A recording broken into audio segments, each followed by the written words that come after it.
Welcome to my channel. Hi friends, అందరికీ good morning.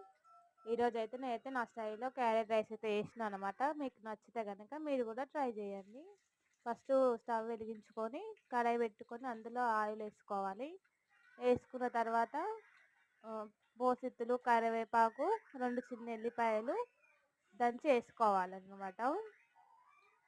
వేసుకున్న తర్వాత మనం ఉల్ కోసి పెట్టుకున్న ఆనియన్స్, పచ్చిమిర్చి వేసుకోవాలి. ఫ్రెండ్స్, మీకు ఈ వీడియో కనుక నచ్చితే మాత్రం లైక్ అండ్ సబ్స్క్రైబ్ చేసుకోండి ఫ్రెండ్స్. వేసిన తర్వాత పసుపు వేసుకోవాలన్నమాట. వేసుకొని కలుపుకోవాలి. కొంచెం వేగనివ్వాలి. పసుపు వేసుకున్న తర్వాత కలుపుకున్న తర్వాత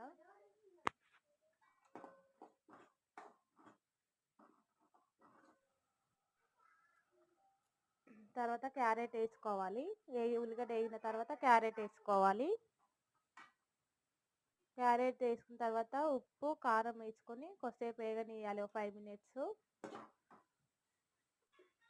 వేగనిచ్చిన తర్వాత కొంచెం సాంబార్ మసాలా అయితే వేసుకోవాలి ఫ్రెండ్స్. సాంబార్ మసాలా వేసుకుంటే మనకు టేస్ట్ అనేది స్మెల్ కానీ బాగా వస్తుంది అనమాట.